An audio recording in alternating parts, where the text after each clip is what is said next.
So there's a quick overview of the contents. I've only got a quarter of an hour, so I'll hope to rattle through that. So we started using Agile techniques maybe about 3 or 4 years ago, but in quite an informal way, almost sort of by stealth, if you like. And then last February, we did the DSDM course and made the decision to formally roll out Agile as our default project methodology. So all our new projects are using Agile. So we've got the qualifications. We've got the buy-in from senior management, but it's a question of rolling it out across, not just in our department, but across the university. So one of the key things we've found is about the size of the project team. So you can see here you've got the project board at the top, a very small team actually, 5 people, maybe going up to 7 if you bring in people from the business, and then solution development team, people actually doing the work, a little bit bigger. So one of the first things we had to do was kind of rein our project boards in, if you like. There's a tendency to have big project boards of maybe 15 to 20 people, and initially we were kind of going, all right, well, we can do this, but we obviously will need to get a few people from the business in as well. And we found that was an issue in terms of keeping the momentum going, because as soon as you've got those extra people in, you know, you've got to keep them on board, everything slows down. So I think that's one of my first sort of key points, if you like, with the sort of consultation that you need to do as part of the project. You can do that outside the actual project board, so you empower people to go and do that consultation outside, and some of it may have already taken place before the project starts. And that's the responsibility of the business visionary over on the left here, and you have to kind of empower and trust that person to ensure that consultation takes place. Another issue which I will come back to is the issue of resourcing. You need a lot of commitment from both from the business and from the development side to make it work. One of the key principles with the A-turn approach, as this is that you don't compromise on time, cost and quality. The thing that is the variable is features. So you say we're going to do this work in a certain time, but okay, you may not get everything you wanted in the first round, the first increment, if you like. We're using user stories to capture requirements. Now in DSDM it's not actually part of the methodology to use user stories, but we have found them useful, but I do have some sort of caveats on that. If you look at the DSDM manual, look under U in the index, there are no entries at that level, so there's nothing in the DSDM approach that says you have to use user stories. You can capture requirements in different ways, but we have found them useful, but we do have some, as I said, some considerations on that. They're very good in that they allow for diverse users to be involved, they're very visible, and if you have there's 3 parts of it, which is, as somebody, I want something so that this happens. If you can't get those 3 bits ducks in a row, if you like, then there's something wrong with that requirement, and so you can kind of almost discount it, or say you're going to have to go back and look at that one again, because it might be a bright idea, but it doesn't meet the requirements. It can take a lot of discussion to do that, and you've got to steer the users in the right direction. So there's always the tendency to come up with solutions rather than problems. So at that stage of the user stories, you want to know what the problems are, what they want to achieve, not what the solution is. That's the job of the solution development team. There's a clue in the name to actually come up with those solutions. So what I'd say about user stories is don't go into too much detail too early. And we've done things around different levels of user story. They talk about epic stories, high-level stories, something that captures the scope of the project without going into too much detail. So that's one of my first points. We're also Our development team are using Scrum techniques, and I think there's something to watch out for there, because Scrum is different from Agile. They use the same terms, but they use them in a slightly different way. So if you're doing it all at the project board level early on, you're going to find when it goes out to the solution development team, they might well say, well, this is not actually what we wanted. And again, this could be where you're telling us what the solution is. We want to know what the problem is. You need to also have your developers on board with using these techniques. One of the benefits is with using user stories is in estimating, because once you get to the point where you've broken the project down into quite small bits, then it's a lot easier to get an estimate of how long each piece of work is going to take. So you have the prioritised requirements list, which, as I say, doesn't have to be in a user story format, but what you can use with it is the Moscow technique, which I'll come on to in a moment, in terms of prioritising, and then you can use that for the estimating as well. And one key point about the user stories is, at whatever point you start introducing them, you need the developers involved in that process, or at least a senior developer, or someone's involved in that area. Otherwise, you are likely to end up with sort of pie in the sky requirements, if you like. You need a bit of a reality check on them.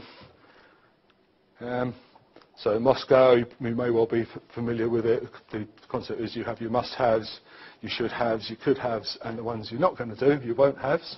And in the book it says won't have this time, but you could mean won't have ever, depending on the sort of overall approach of the project. And then when you go into solution development team phase and time boxing, then you end up, if you've done it properly, with a few must-haves and a few should-haves, maybe some could-haves, and that's what you're going to try and do in that time box. So if you haven't done the must-haves, something's gone wrong with your estimating.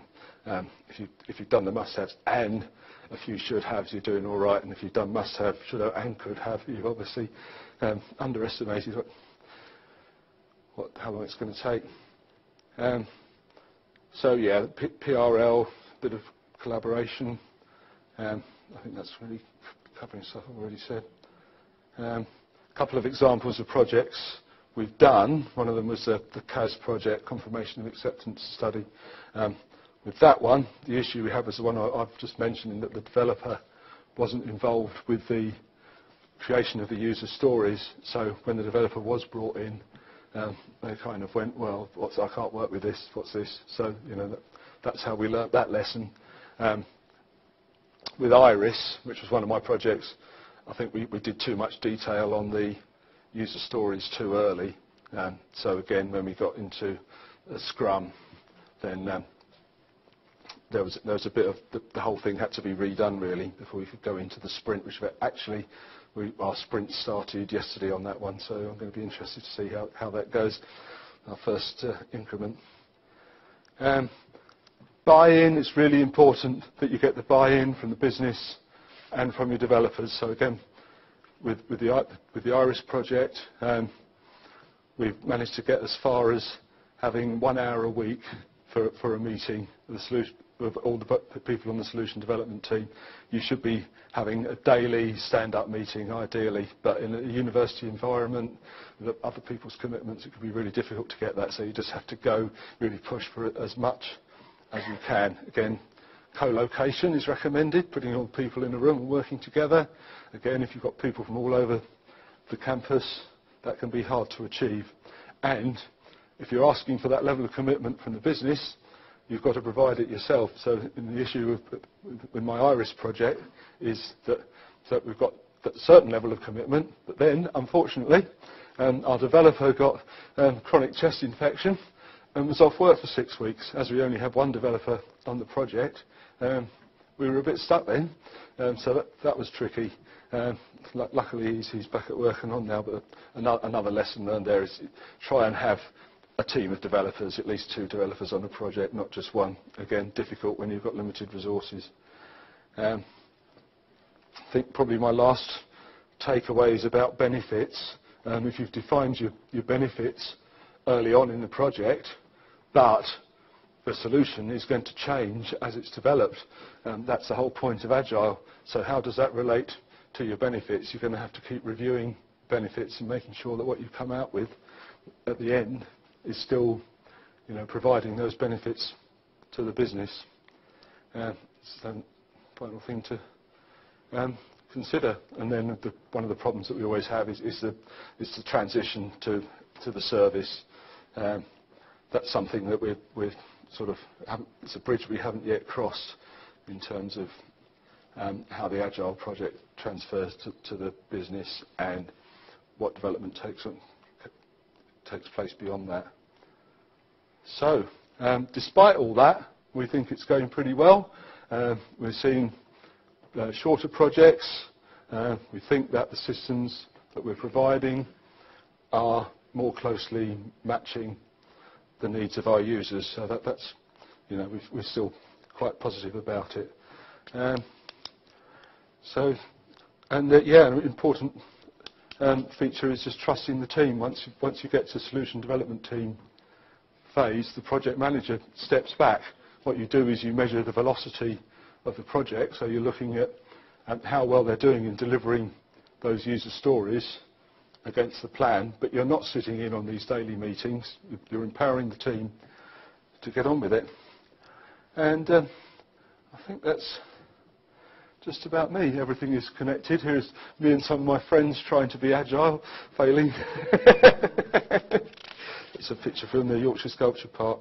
So yeah, so those takeaways, don't go into too much detail too early.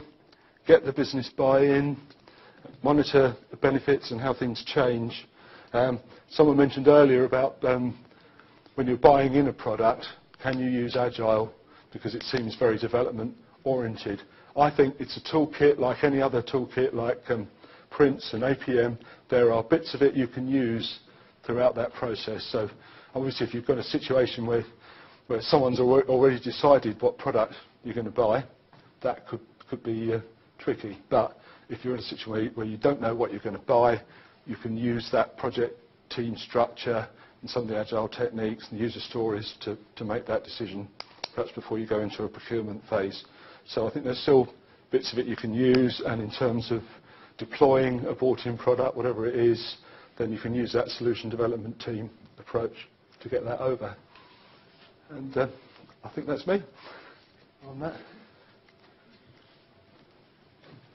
So I'll hand you over to Chris. Thank you.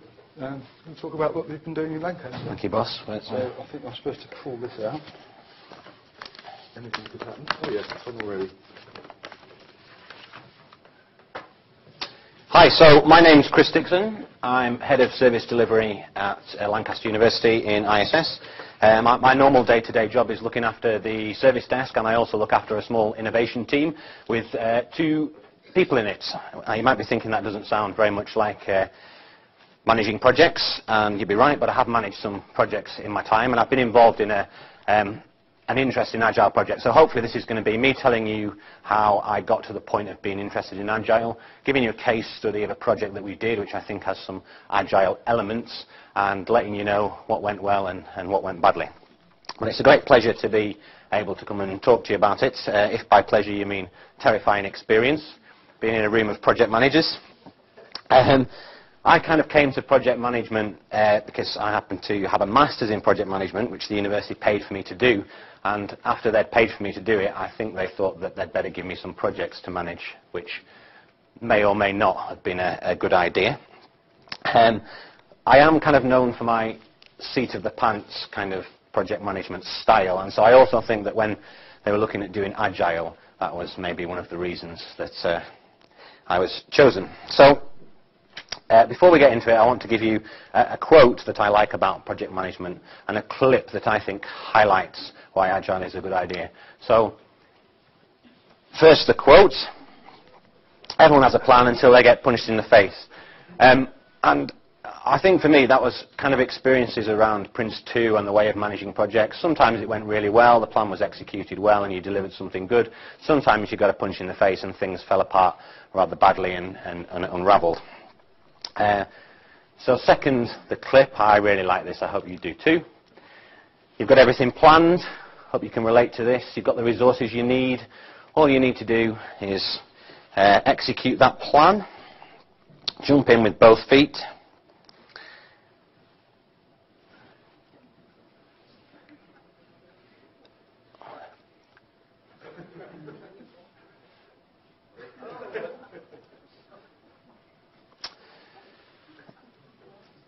Things always go wrong, don't they? And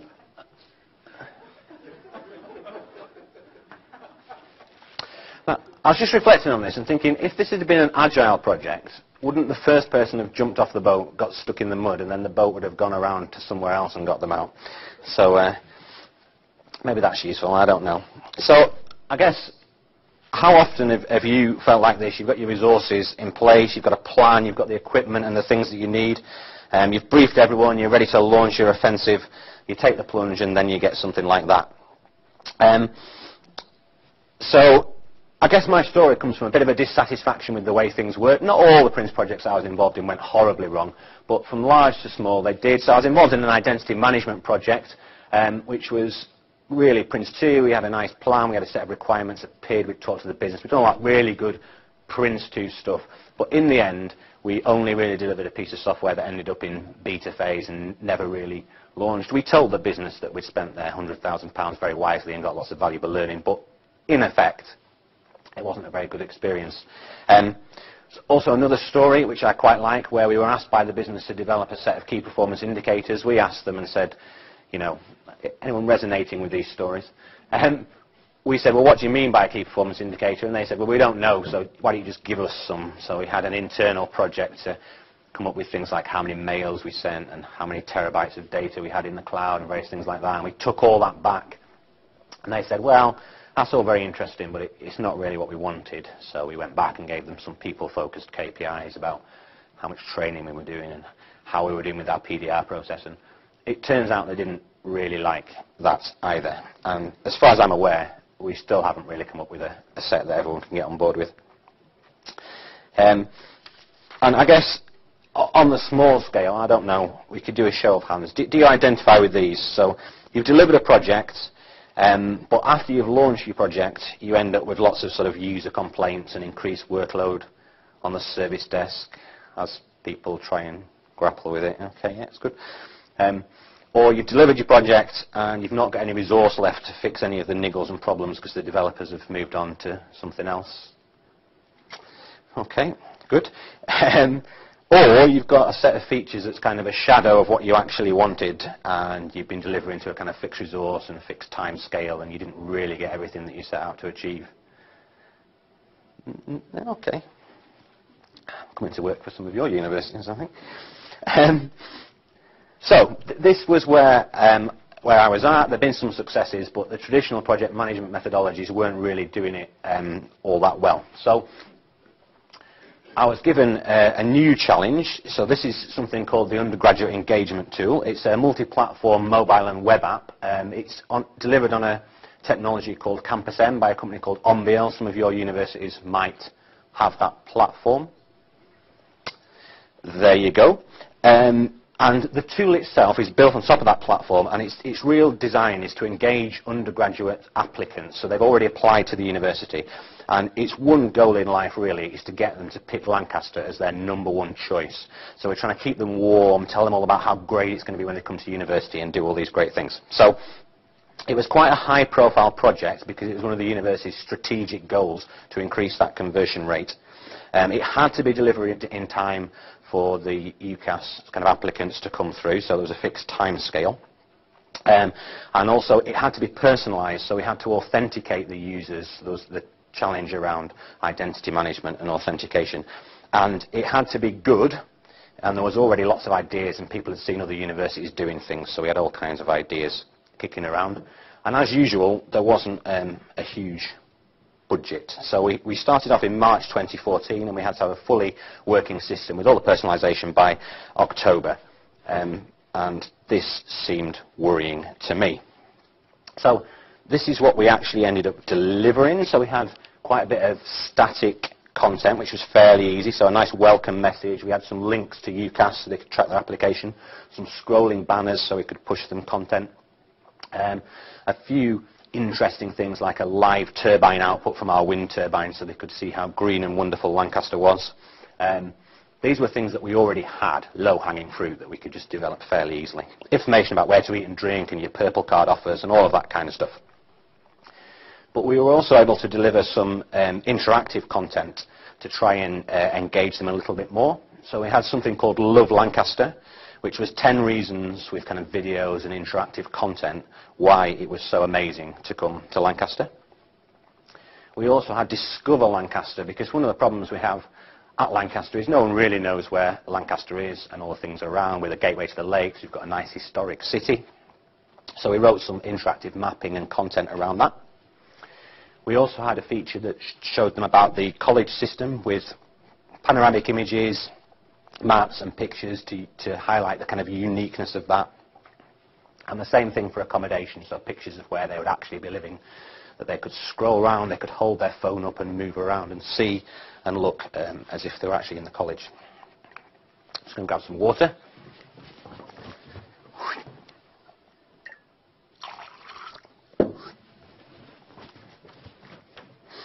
So that stuff was still kind of easy. Then we had to come to the personalised content. So we had a feature called My Degree. This was personalised at course level. It would give them information about what they could expect in their degree, what modules they could take. It had a day in the life feature where they could see blog posts from someone actually doing their course. It would show them their reading list. It would show them social media from their department, videos, photo galleries.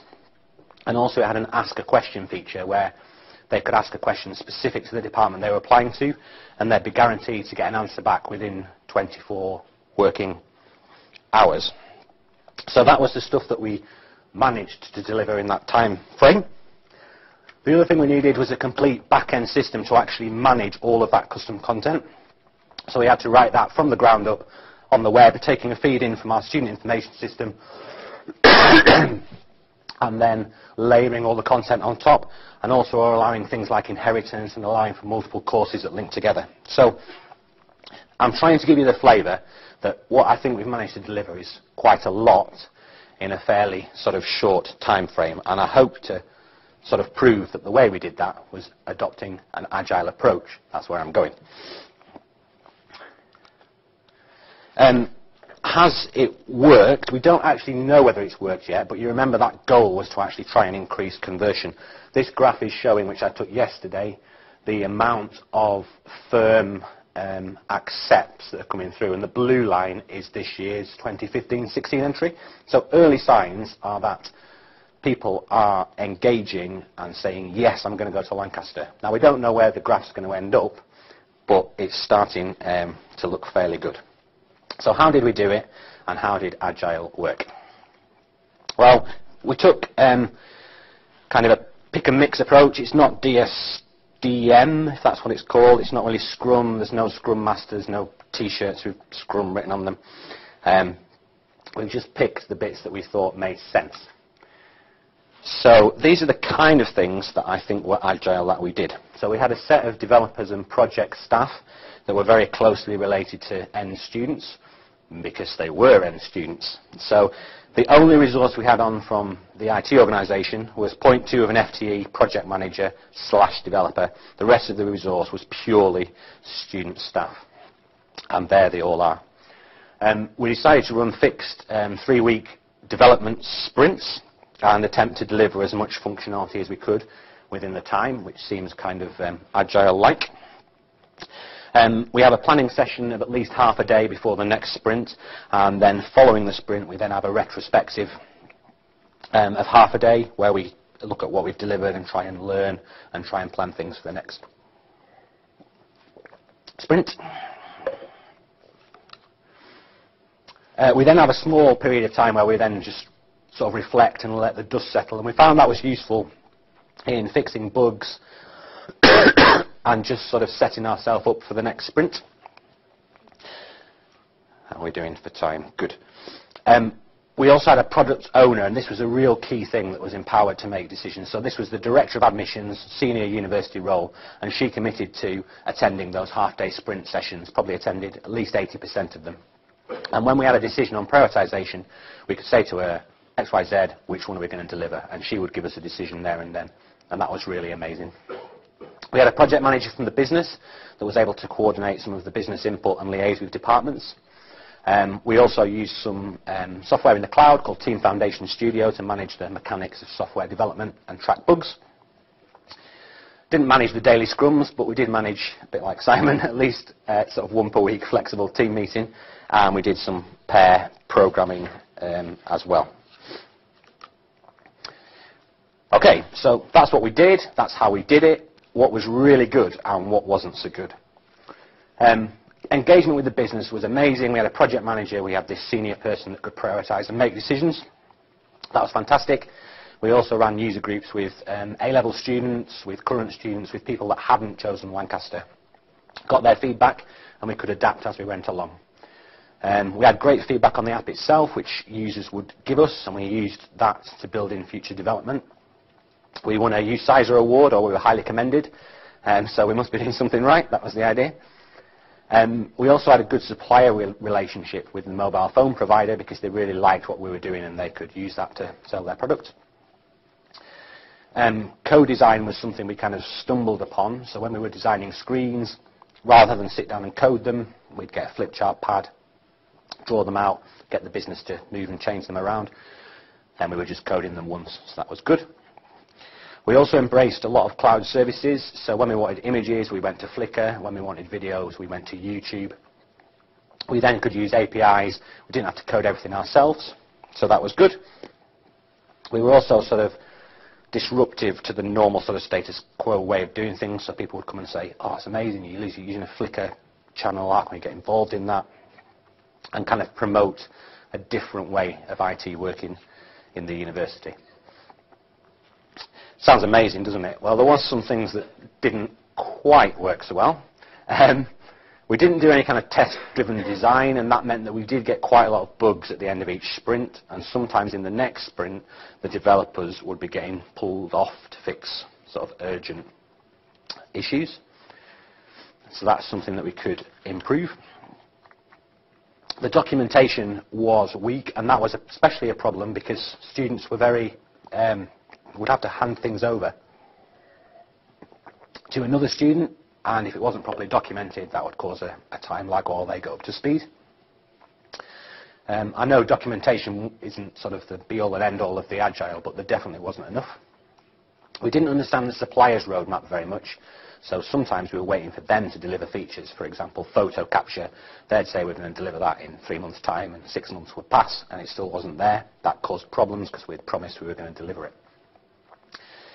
And also, we underestimated talking to other areas of IT. So sometimes when we needed a piece of information from the student system, we forgot that they weren't Agile. So when we went and asked for a data feed, they said, well, that's all good, but it's going to be 4 weeks.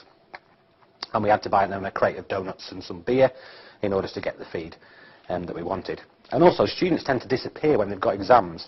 And that's very annoying when you're trying to manage a nice, smooth development process.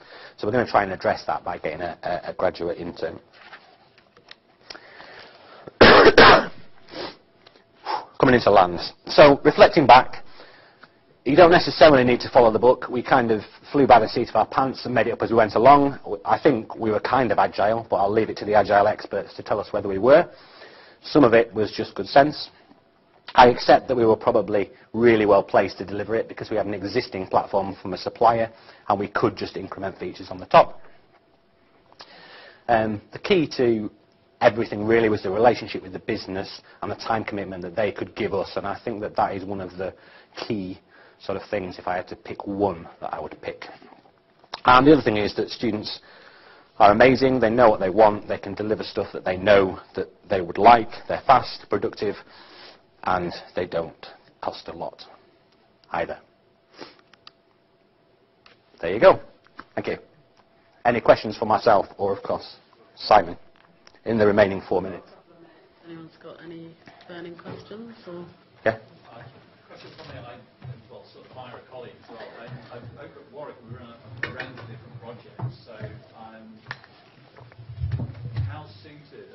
This more for Simon really than anything else. So, you actually move the project management methodology over towards Agile, whatever flavor, Scrum, SDA, or whatever else.